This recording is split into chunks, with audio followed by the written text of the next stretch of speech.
Chapter ma 28 bende kwany Aaron min Perin kod wuod pere gigo okidie nyithindo ma Israel nigo onyal yudo bong an ioch pajavas wuon Aaron, Nadab kod Abihu, Eliazar kod Ithama wuod pa Aaron. Bende latimo nanda manol ri Aaron min Perin roluol kod rong'on. Bende laluwo bog jije manigi rieko e chunye matieko pong'o gi juopa rieko ni jonyal timo nanda pa Aaron bende ni jomeligo nigo onyal yudo bog an ioch pajavas. Nyome ananda ma jola timo kod kum kod nana kod jomopish jong kod 12.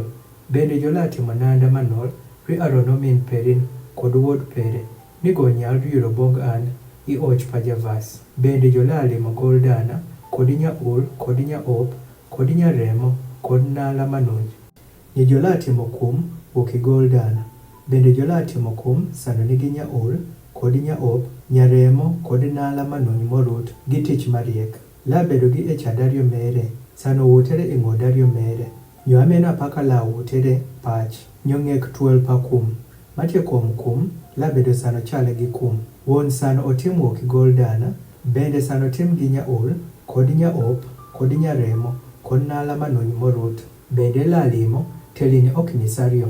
Bende ndiki kuom telini no nyinge pa nyithindo ma Israel. Nyinge auchiel pajo kuom tele achiel kod nyinge man auchiel modong' kuom tele man sano ilung' nyuolo pajo.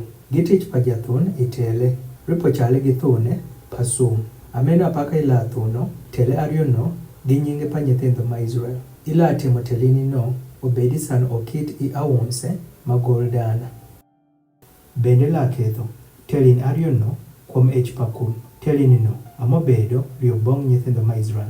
Bende Aaron la tinjo nyinge pajo e wang' jad kuom ech pere ario gino obedi riop. Bende la timo aunse magol dana kod runy ario magol dana majuek iyofe wokiruish tich. Ama ila timo runy ario no bende la tueyo rish runy no kuom auns. Bende la timo kod pang'ido gi tich mariek sano chale gi tich pakum. Amena paka ila timo kor okigol dana. Bende sano tim kor gi nyaul kod nyaop kod nyaremo kod nala manony morut. Thech ang'wen mere la bedo sano tim dio. Sipa achiel ama la bedo boro mere. Bende sipa achiel ama la bedo guf mere. Bende la kito iye kite matelin won reo ang'wen matele. Reo marapena la bedo sadia, topaz kod kabanko. Be ama la bedo reo marapena. Nyorweo marario la bedo emerald, safia kod diamond. Nyorweo maradek la bedo ligu, agek kod ameth. Nyorweo marang'wen la bedo borer, okinis kod jasipa. Ila kito telno igol dana ikama telno chego iye. Bende telno la bedo sano nigi nyinge pa nyithindo ma Israel 12. Sano ilu nyinge pajo ripo chale gi thune pasum. Kis achiel gi nyinge pere la bedo sano lu dinja 12. Bende la timo kuom kor runye iyofe rish tich wuok I gol dana majuek. Bende la timo kuom kor ruthe ario magol dana. Bende la ketho ruthe ario no kuom yofe ario pa kor. Bende la ketho rish runy ario no magol dana iruthe ario matie kuom yofe pa kor. Nyo yofe no ario man pa rish runy ario no ila tueyo I auns ario. Nyo ikethi runy no kuom echad pa kum iwang' kum. Bende la timo ruthe ario magol dana. Bende la ketho ruthe no kuom yofe ario pa kor ider mere matie ithenge pa kum yu iye. Bende la timo ruthe ario man magol dana.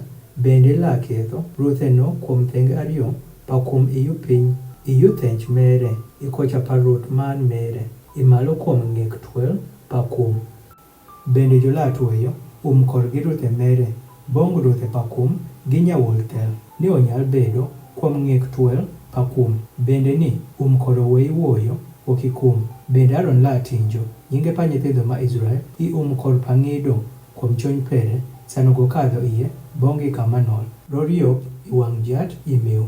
Bende la ketho thumima kod yirima iye I kor pang'ido. Bende thumima kod yirima la bedo kuom chuny pa Aaron sano gokadho iye iwang' jat. Bende Aaron amala tinjo ng'ido pa nyithindo ma Israel kuom chuny pere iwang' jat imiu. bende latimo kuom nana je inyawul.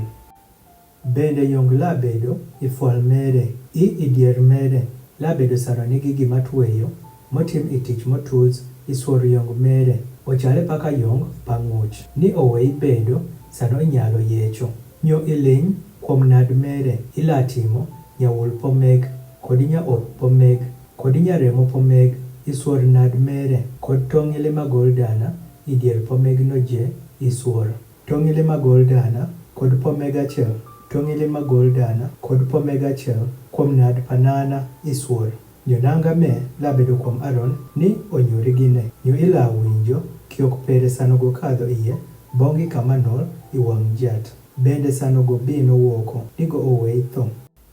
Bende latimo sen magol dana majuth bende landiko kuome gima chale paka gima othun kuom sum. Nolo bong jat. Bende la ketho sen magol dana no kuom nyawul thel. Ni sen no onyal bedo kuom jong. Kuom ng'wal pa jong ama sen no la bedo. Bende sen no la bedo kuom yuol pa Aaron ni Aaron onyal tinjo loch pa gik piny manol.